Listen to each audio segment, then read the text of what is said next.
Shalom saudara yang dikasihi oleh Tuhan Yesus Kristus, dimanapun saudara berada saat ini, salam transformasi. Saudara, situasi yang tidak menyenangkan, yang tidak mengenakan perasaan kita, yang menghimpit jiwa kita, yang membuat hati kita terluka, sering kita tidak mau terima. Situasi dan kondisi seperti ini terus menghimpit hidup orang percaya. Saudara, adakah kita belajar dari setiap situasi yang kita alami? Adakah kita belajar dari setiap suasana yang kita hadapi?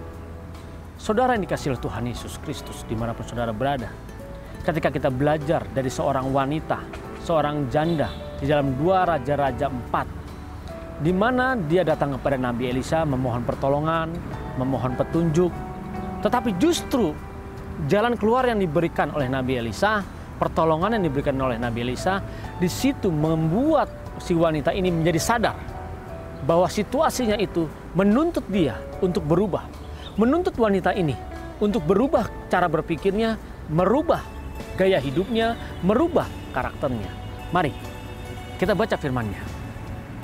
Dari 2 Raja-Raja 4 ayat 4 sampai 6. Firman Tuhan berkata, "Kemudian masuklah, tutuplah pintu sesudah engkau dan anak-anakmu masuk. Lalu tuanglah minyak itu ke dalam segala bejana. Mana yang penuh, angkatlah. Pergilah perempuan itu daripadanya. Ditutupnyalah pintu sesudah ia dan anak-anaknya masuk. Dan anak-anaknya mendekatkan bejana-bejana kepadanya. Sedang ia terus menuang. Ketika bejana-bejana itu sudah penuh, berkatalah perempuan itu kepada anaknya, 'Dekatkanlah kepadaku sebuah bejana lagi.' Tetapi jawabnya kepada ibunya, 'Tidak ada lagi bejana.' Lalu berhentilah minyak itu mengalir." Saudara, keadaan ini yang harus mau tidak mau janda ini ikuti. Karena ini petunjuk dari Nabi Elisa, di mana dia memohon jalan keluar atas permasalahan yang dia hadapi, permasalahan ekonomi yang melilit keluarga ini.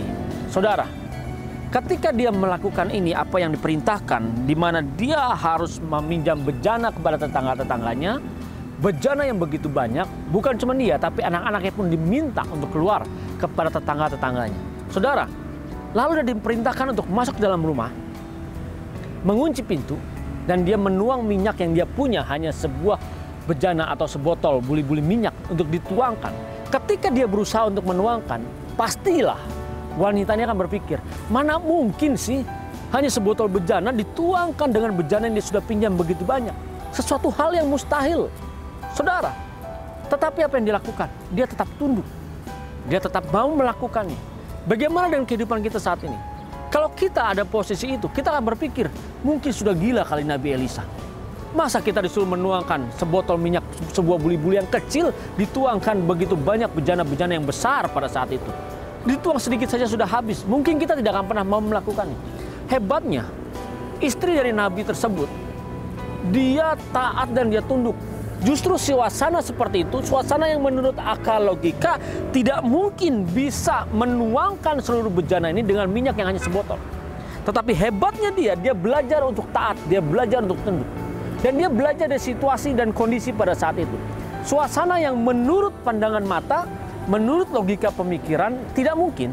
Tetapi dia mau taat, dia mau tunduk.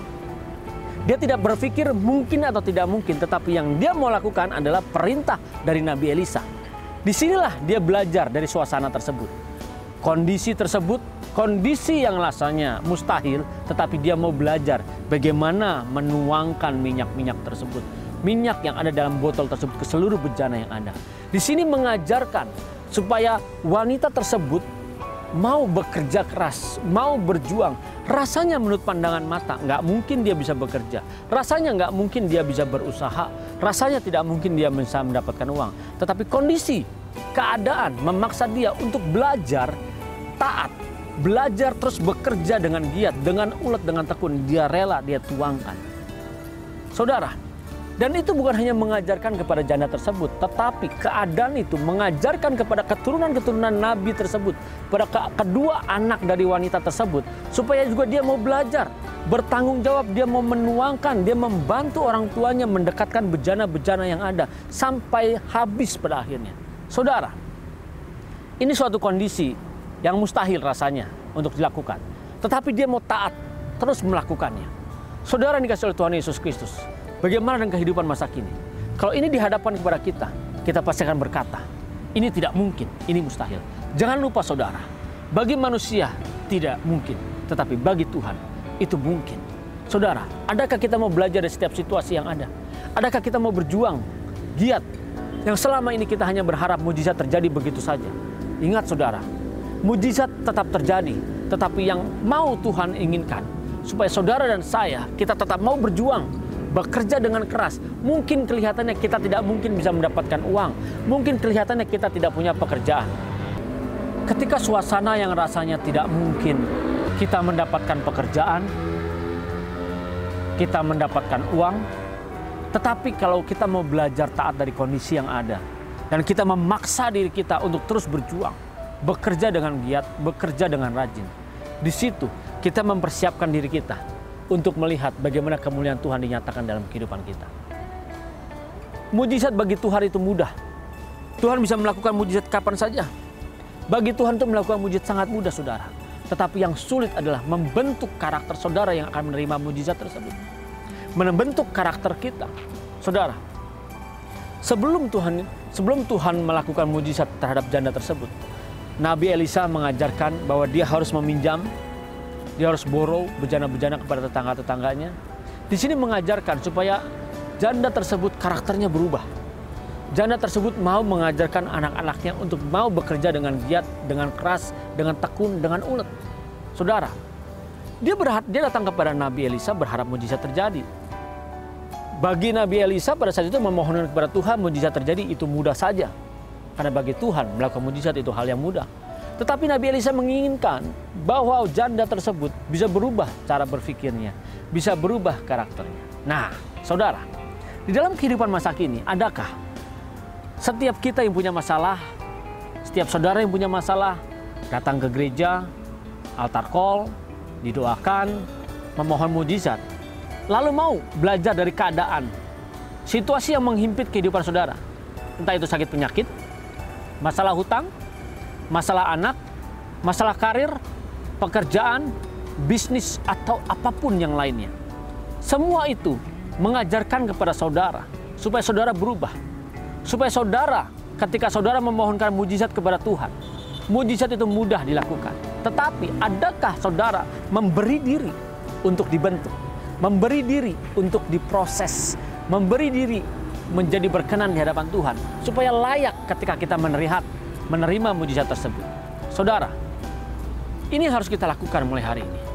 Kita memberi diri kita untuk diproses, kita memberi diri kita supaya karakter kita dibentuk dan diubahkan, supaya kita siap berhadapan di hadapan Bapa. Saudara, mujizat terbesar kita nanti adalah ketika kita dapat masuk dalam kerajaan surga, berhadapan dengan Bapa di surga, berhadapan dengan Tuhan Yesus Kristus yang menjadi Raja pada saat itu. Saudara dikasihi oleh Tuhan Yesus Kristus. Dan itu semua supaya kita bisa masuk dalam kerajaan surga, butuh proses di mana saudara dan saya, kita harus dibentuk setiap situasi yang ada, setiap keadaan yang ada. Semua itu membentuk saudara, membentuk saya, supaya kita memiliki karakter yang murni, supaya kita memiliki hidup yang berkenan, yang layak di hadapan Tuhan. Saudara, marilah belajar mulai saat ini. Bagi Tuhan melakukan mujizat itu sangat mudah.